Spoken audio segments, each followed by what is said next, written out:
দেখো আজকে আমি তোমাদেরকে দেখাবো একবার দোকানের মতো ফুচকা, যেমন পারফেক্ট ফুচকা যাকে বলে। কিন্তু একটা জিনিস কি জানো তো, দোকানে যে ফুচকাটা হয় সেটা কিন্তু তোমার 2 দিন বা 3 দিন বাদে মিই যায়, কিন্তু এটা এয়ার টাইট যে কন্টেনার হয় তাতে যদি তুমি রাখো তো 1 মাস 1.5 মাসও কিন্তু ভালো থাকবে। আর ওরকমই মচমচে আরও ক্রাঞ্চি ভাব বেশি।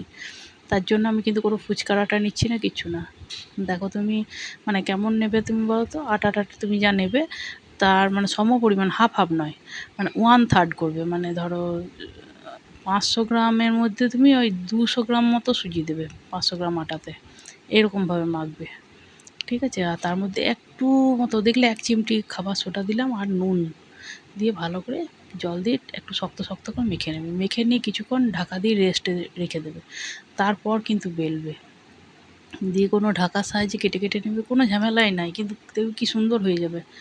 হ্যাঁ, আমি বড় বড় সাইজের করেছি বলে, আমার ছোট কড়াই বলে একটু টাইম মানে কী বলবো, মানে বেশি করে করা যাচ্ছিলো না। তোমরা যদি বড় কড়াই করো তো অনেকগুলো করে ভাজা যাবে, বা ছোট ছোট সাইজের যদি করো। এই দেখো আমি ঢাকাতে করে কেটে নিলাম, দিয়ে আরেকবার করে বেলে নিতে হবে। একবার স্টেপগুলো ফলো করো, দেখো হয়ে যাবে আর খুব সুন্দর হবে। হ্যাঁ, তা বলে কি পাপড়ি চাট হবে না? ওদেরও পাপড়ি চাট হয়, পাপড়ি হয়ে যায়, তা আমারও হবে সেরকম। পাপড়ি হলেও অসুবিধা নেই, সে পাপড়িগুলোও খাওয়া যাবে, কিন্তু ফুচকা হবে। মানে এটা কোনো কিছু ওই আটা ছাড়াই হবে। এবার দেখো একবার করে এই যে কাপড়টা ভিজিয়ে কিন্তু না, ওই যে বাকি যে আটাটা থাকবে সেটাতে কিন্তু দিয়ে দেবে বারবার, নাহলে কিন্তু শুকিয়ে যাবে। হ্যাঁ, আমি এবার দেখো একটা ঝুড়ির মধ্যে তেলটা যেহেতু ঝরবে বলে একটা খবরের কাগজ দিয়ে দিয়েছি। প্রথমে দেখি তেলটা হয়েছে নাকি, দেখো কী সুন্দর ফুলছে দেখো। অথচ ওদের থেকে প্রচুর ক্রাঞ্চি, একবার করে দেখো, মানে খুবই সুন্দর হবে। আর 1 চিমটি কিন্তু খাবার সোডাটা দেবে, জাস্ট 1 চিমটি।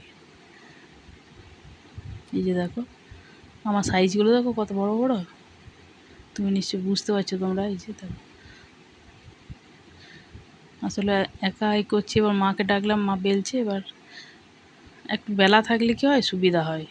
তো যাই হোক, সেটা যখন নেই তো দেখো এবার আস্তে আস্তে আস্তে আস্তে করবো। দেখো তোমরা যদি বেলে রাখো তাহলে কিন্তু বলে দিচ্ছি, মানে সোজা দিকটা দেবে না, ঘুরিয়ে উল্টো দিকটা, যে দিকটা থালার দিকে থাকবে সেই দিকটাতে তেলের মধ্যে দেবে। আর না হলে আমি আমার মতে বলে যে বেলে বেলে করাই ভালো। যদি 2 জন থাকো তাহলে বেলে বেলে করবে, কোনো অসুবিধা নেই। এই যে দেখো কী সুন্দর আস্তে আস্তে আস্তে আস্তে ফুলে যাবে। এই যে দেখো সামনে থেকে দেখাচ্ছি, আমার সাইজগুলো অনেক বড় বড় করছি না, মানে আসলে কি আমি সেই ইয়ে হয় না, ওই যে রাজ কচুরির মতো বড় বড় সাইজের ফুচকাগুলো করার জন্য আমি বড় বড় সাইজটা করছি আজকে। এই যে দেখো কেমনভাবে ফুলছে। আমার বেলা নেই সেরকম, তাই ভাজতে পারছি না একসঙ্গে। দেখো সব ফুলে যাবে, 2-1টা হয়তো যদি কম ফুলে, কিন্তু বেশিরভাগই ফুলে। কিন্তু বললাম যে স্টোর করে যদি রাখো একবারে 1 মাস 1.5 মাস তোমার ওরকম, তো এত ক্রাঞ্চি ভাব থাকবে। এই যে দেখো কী সুন্দর, দেখো যেগুলো ফোলেনি সেগুলোও দেখতে পাচ্ছ, আর বেশিরভাগই দেখো ফুলেছে। যে ফুলে আসছে তখনই উল্টে দেবো। এই যে এই যে দেখো মা একদিকে বেলছে, রেডি হচ্ছে, আর আমি দিয়ে দিয়ে দিচ্ছি, একসাথে হচ্ছে না তো।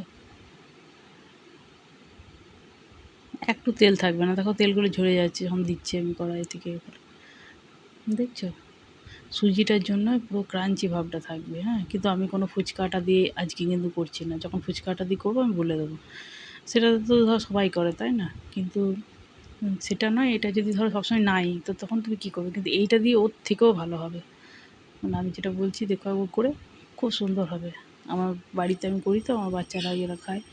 আর তুমি ওইটা থেকে আবার অনেকগুলো যদি ভেজে রেখে দাও তো স্টোর করে রেখে তুমি নানা রকম করেও খেতে পারবে।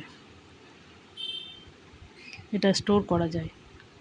তুমি এয়ার টাইট যদি কোনো কন্টেনার থাকে তাতে তুমি কিন্তু ভরে রাখতে পারো, কোনো ঝামেলাই নাই ফুচকা করা। ওই ফুচকার আটা আনো, হ্যান আনো ত্যান আনো, দেখো তুমি কত বড় বড় সাইজ, আমার সে লুচির মতো। তা আমি এইগুলো আগে ভেজে নিচ্ছি, ভেজে নিয়ে রেখে দিই, বাচ্চারা খায় তো, তো অনেকগুলো করে আমি একসঙ্গে করে নিই। তো ছোটো ছোটো করতে আমার ধৈর্যও লাগে না।